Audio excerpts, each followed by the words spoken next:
Legal Radio, donde la sintonía es legal.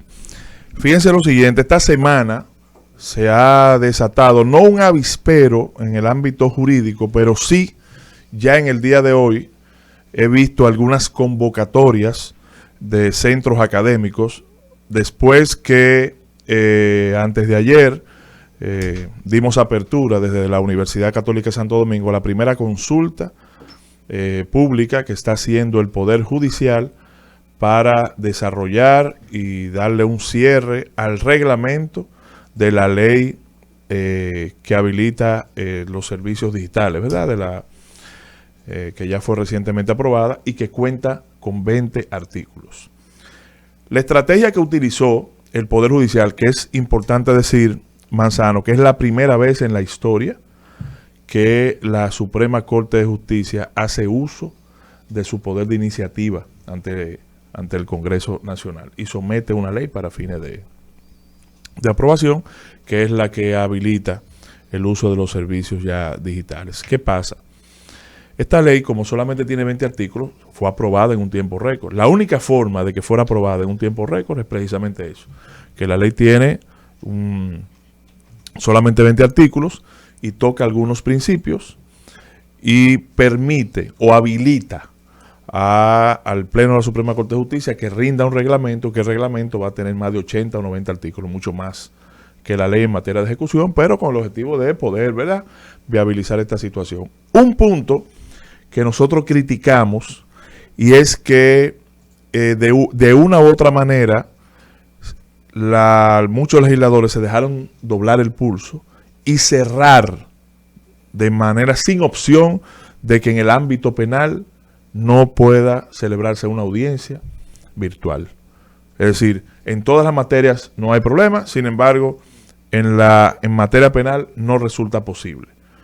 Nosotros fuimos los primeros críticos en cuanto a las audiencias de fondo, ¿verdad?, en donde se rompía o se lesionaba de manera muy sensible el principio de inmediación por el tema de la inmediatez que no te permite manejar la conectividad cuando se trata de los interrogatorios, entiéndase del directo, del redirecto y el manejo de muchísimas otras medidas de instrucción.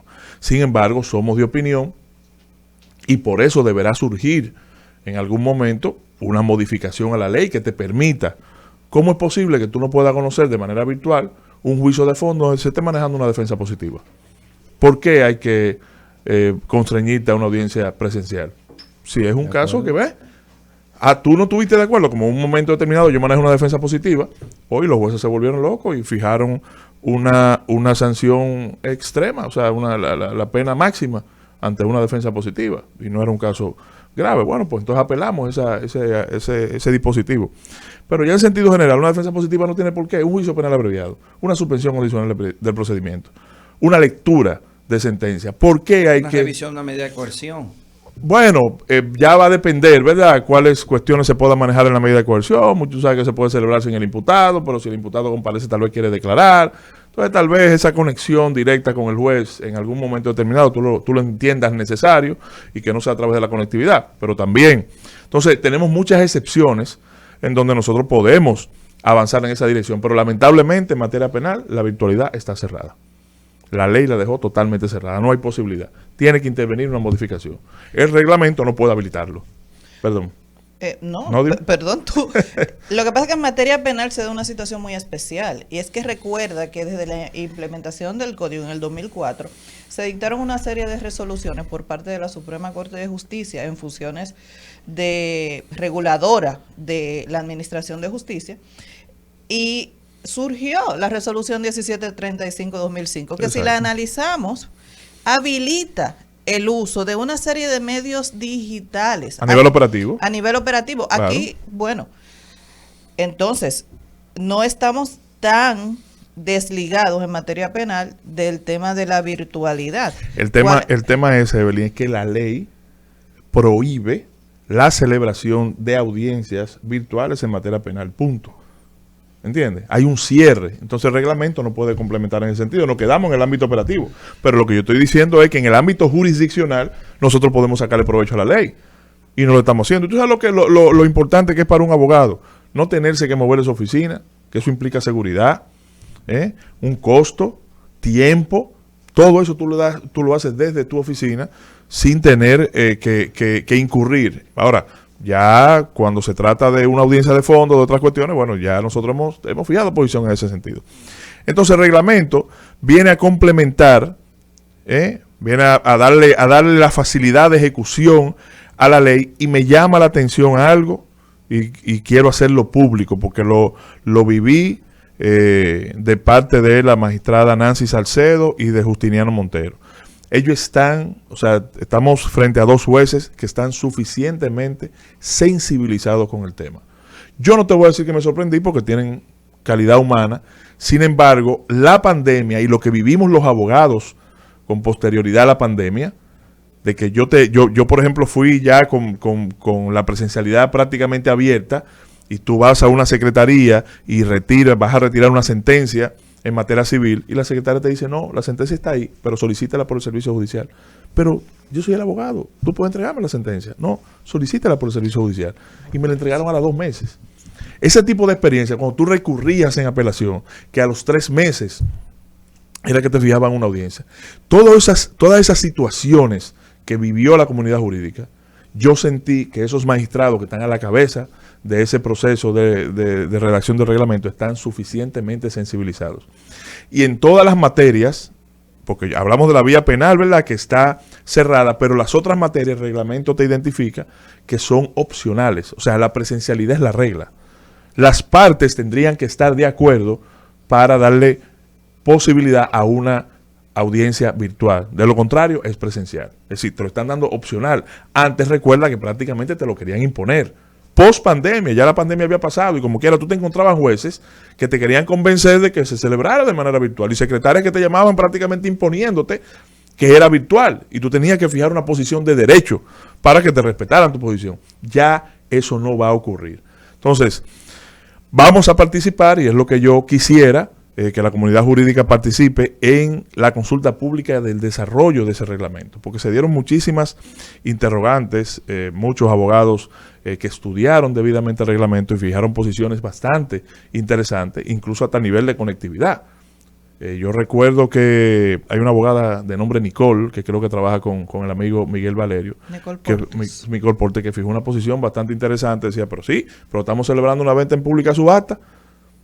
Lo más fácil de tú suspender una venta en pública subasta es quitar la conectividad, después que tú le dijiste al banco, sí, está bien, vamos a conocerla virtual, y el día de la venta en pública subasta, tú te desconectas. ¿Cómo se va a identificar eso? Y me encantó aún más la respuesta del técnico del Poder Judicial, cuando dice, no, nosotros vamos a emitir certificados de conectividad, y tenemos unos programas que te van a identificar si verdaderamente la persona se desconectó o verdaderamente fue el internet que le falló. Con el objetivo de que ahí mismo, sin la presencia del abogado, fijar una audiencia al otro día o a los 2 días presencial para entrar en ese proceso para subsanar la situación del incidente que presenta ese abogado, con toda la intención malsana de suspender la audiencia. Entonces, cuando ya estamos hablando en esos términos, entonces el tema yo creo que va con la suficiente profundidad. Y ya una vez el reglamento esté, el sistema, entonces va a haber una confrontación del sistema operativo y se va a aprobar en todos los ámbitos para ponerlo en ejecución. Entonces, felicitar al Poder Judicial por esa iniciativa con tanta sensibilidad y de tanto respeto al Estado de Derecho, cuando sin imposición, sin ningún tipo de imposición, se está socializando el reglamento con toda la comunidad jurídica, y la ley va a servir para facilitar, ¿verdad?, el ejercicio del derecho en todo el sentido de la palabra. Mira, yo creo que el Poder Judicial ahora mismo es el que tiene mayor posicionamiento a nivel de los levantamientos empresariales que se hacen para hacer evaluaciones de estudios de factibilidad de mercados, inversiones. Es el poder con mayor credibilidad. Mira que pasó por un periodo que recibía críticas, ¿verdad? Y yo me abrogo el derecho porque fui muy crítico siempre con el Poder Judicial, pero el Poder Judicial asumió esas críticas no como negatividad ni como contrario, sino que las asumió y las fue transformando, que hoy por hoy es el poder del Estado con mayor valoración y con mayor credibilidad en el sistema de todas las dependencias del Estado. Pacheco salvó el Congreso. Se tomó la carga y ha tenido un liderazgo tremendo para poder tener un paso de avance. El Poder Ejecutivo, por la propia naturaleza dinámica que tiene, se ha visto afectado por muchas incidencias y muchas políticas públicas, que es el de mayor responsabilidad en la credibilidad que tiene ahora mismo. Pero yo rescato el Poder Judicial y creo que esa facultad reglamentaria le va a dar la posibilidad de trabajar todas esas cuestiones interpretativas. Pero yo no sé si tú recuerdas, Manzano, disculpa que te interrumpa, cuando por primera vez nos llegó al grupo la ley, el proyecto de ley, que yo leí que tenía 20 artículos, el primer crítico fui yo creo que tú me confrontaste en ese sentido. Pero ¿cómo es posible que el Poder Reglamentario le va a permitir prácticamente crear una ley paralela? Porque estamos hablando prácticamente de una ley paralela, porque una ley con 20 artículos y que el reglamento te va a tener 80, 90, 100 años, y una ley paralela. Sin embargo, tuve que callarme cuando escuché la tendencia y pude leer el reglamento y escuché la tendencia de la sensibilidad, hasta dónde se extendía la sensibilidad.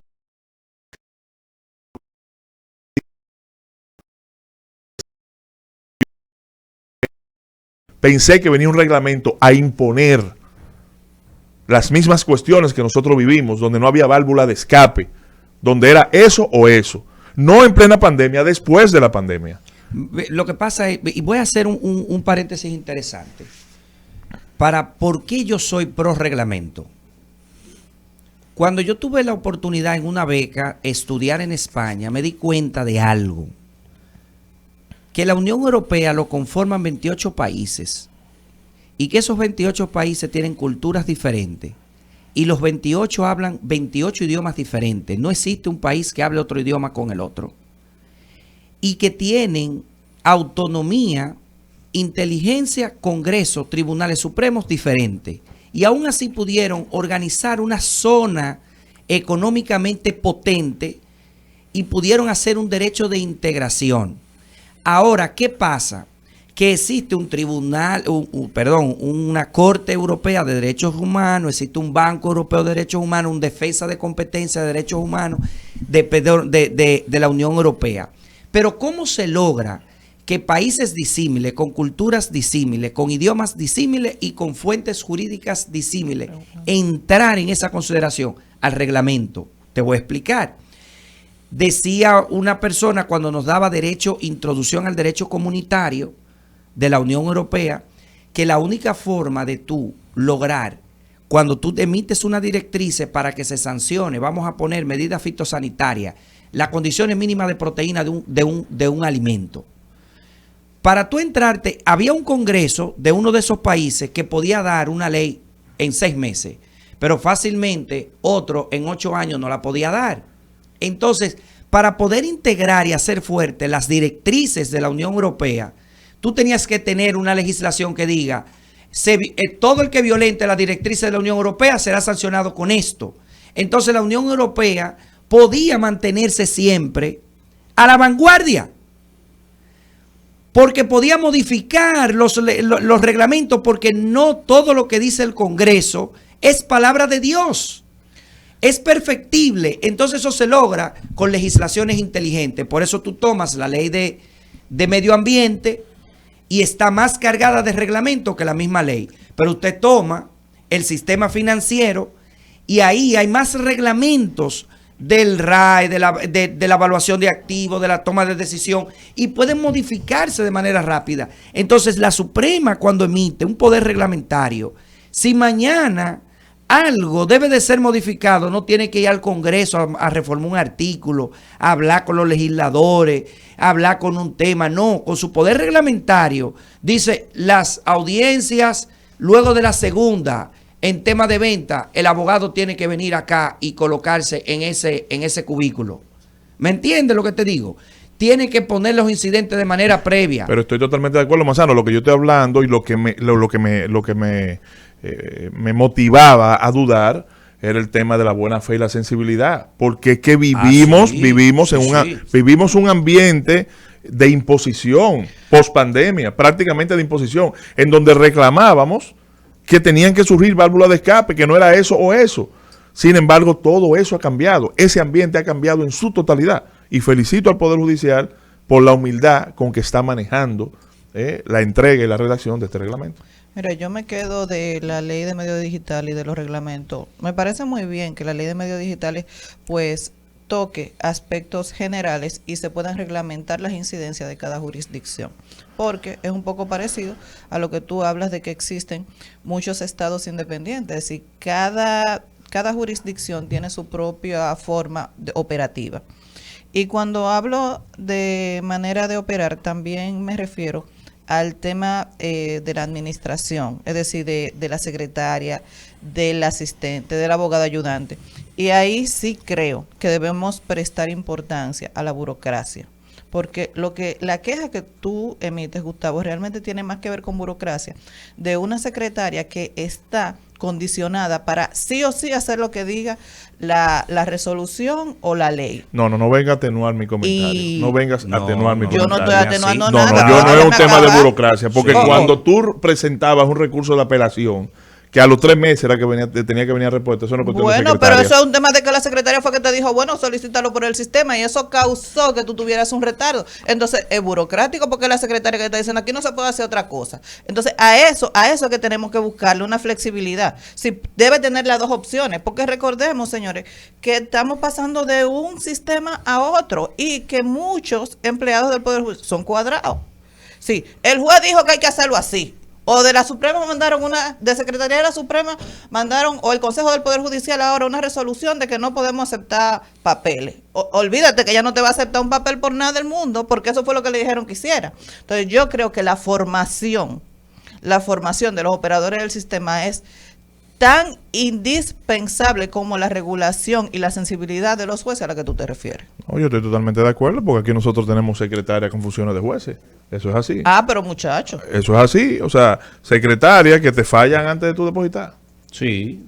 Que tú no puedes depositar, no, mira esto, pero acá, pero espérate, que esto es una instancia que va dirigida al vuelvo, que me responda. Pero mira, a mí me sorprende verdaderamente cómo desde hace unos años para acá los tribunales y las secretarías, no voy a decir la secretaria de manera en particular, no te reciben una instancia, dicen no la vamos a recibir. O sea, en justicia rogada, ninguna. Usted la puede colocar hasta en una servilleta, inclusive que escribirla a mano, y usted puede hacer cualquier motion, cualquier pedimento, y el juez tiene que recibirlo y fallarlo de acuerdo a derecho. Ese es el mayor avance. Desde que usted dice, esa documentación o esa instancia yo no la voy a recibir porque usted se encasilló en una particularidad de parámetros de nombre, que lo único que usted tiene que hacer es utilizar la ingeniería legal y ponerle un nombre cual que sea en el asunto y trabajar y refrasear para poder involucrarla con otra. ¿Me entiende? Pero genera circunstancias y genera preocupación que no se reciban, no se contestan certificaciones. Ya eso es un asunto que las certificaciones entran dentro de la decisión y, ojo, no entran dentro del poder reglamentario, porque con la ley actual de derecho administrativo, el no contestarse es un rechazo y te da lugar para tú seguir hacia arriba. Pero no da lugar primero a que no te las reciban, segundo a que no te contestan y hay instituciones que se sienten orgullosas de decir, nosotros no emitimos certificación de ningún tipo, y eso es grave. Bueno, ya ese tema de la inadmisibilidad yo creo que da para otro programa, porque somos creativos en ese sentido. Escuchas Legal Radio por Rumba